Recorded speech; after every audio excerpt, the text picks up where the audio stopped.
Hey everyone, welcome back to the channel. So you've got a business idea. Maybe you've launched a website, printed some business cards, even told a few friends. But here comes the hard part, getting your first 10 customers. That might not sound like much, but those first 10 are everything. They're proof your business works, your offer makes sense, and people are willing to pay for it. And the truth is, getting those first 10 customers is the hardest part. But once you do, momentum kicks in. So today, we're breaking it down step by step. How to get your first 10 customers for any business. Let's start with the mindset, because honestly, this part trips most people up before they even start. A lot of new entrepreneurs think, if I build something awesome, people will just come. But it doesn't work like that. Not at first. The internet is loud, people are distracted, and nobody's sitting around refreshing your website waiting to discover you. You don't find your first 10 customers by sitting behind a laptop. You find them by getting uncomfortable, talking to people, and being ridiculously clear about the problem you solve. So here's your first task. Forget being perfect. Your logo doesn't matter right now. Your website doesn't have to be stunning. What you need is action, movement, conversation. Because here's the truth, you don't need more followers. You need more real interactions. Start by identifying exactly who your customer is. Not everyone who breathes, not anyone who needs help. Be specific. Let's say you're a fitness coach. Is your ideal customer a busy professional trying to get fit without spending hours in the gym? Or are they new moms looking to regain their energy? These two groups have very different pain points, and the way you talk to them should reflect that. So get clear. What problem do you solve, and for whom? Once you've nailed that, your next step is finding where those people already are. You don't have to invent traffic. The internet is full of communities, groups, forums, hashtags, and discussion threads where your ideal customers are already hanging out. If you're targeting entrepreneurs, check Facebook groups or indie hacker forums. If you're selling beauty products, TikTok and Instagram are gold mines. If it's a B2B service, LinkedIn is your playground. But and this is crucial, don't go in pitching right away. That's a fast way to get ignored or banned. Instead, contribute value. Answer questions, start conversations, share tips, be helpful. When people see you know what you're talking about, curiosity naturally leads them to your profile, your offer, and eventually a conversation. And here's a little strategy most people overlook. Just talk to people. Seriously. Open up your phone and message 20 people you know who might either be your ideal customer or know someone who is. Don't just say, hey, I'm starting something new that helps your target group with the problem you solve. Do you know anyone who might benefit from something like this? You'd be amazed how many people will say, actually me, or yeah, my friend's been looking for something like that. These early conversations aren't about selling, they're about listening. Ask questions like, what's been your biggest frustration with the problem? Have you tried anything before? What would the perfect solution look like for you? Use their language. Their words are marketing gold. You'll learn what resonates and what doesn't. You'll refine your pitch without even realizing it.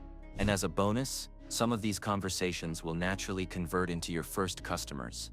Now let's say you've had a few conversations. People are interested, they're asking questions. This is where a lot of people freeze and say, well, how much should I charge? Or should I give it away for free to get testimonials?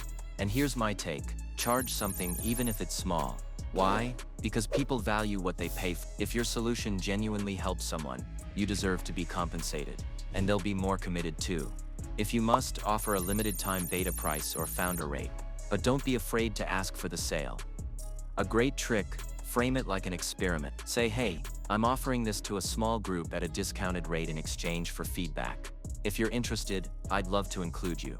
Let's talk strategy now. If you've got a service business, like coaching, consulting, design, marketing, your first 10 customers are probably one conversation away. No ads, no funnel, just you. Directly reaching out to people, building trust, and offering a clear result. Even if you feel awkward selling, remember, you're not asking for a favor, you're offering to solve a problem.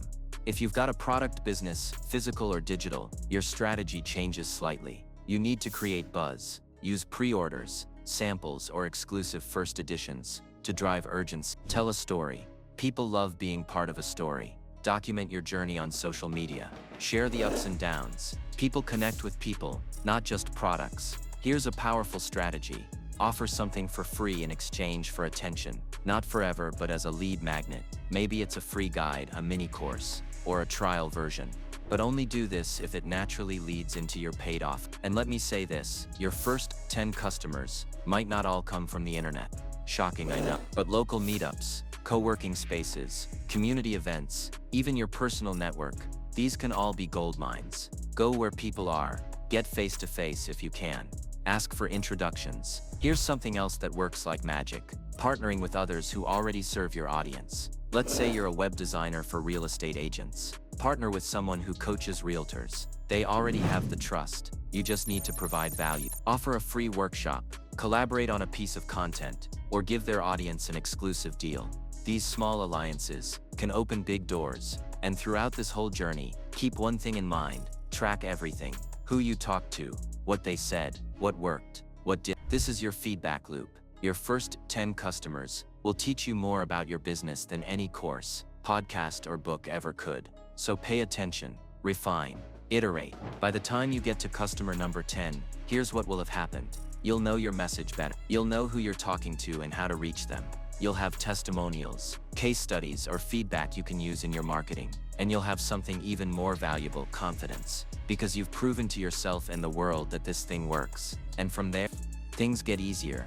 Referrals start happening. Let me wrap with this. Every big business, every famous brand, every success story you admire started with 0 customers. Just an idea, a solution, and the willingness to talk to people over and over until someone said yes. You don't need to wait for the perfect funnel or fancy branding.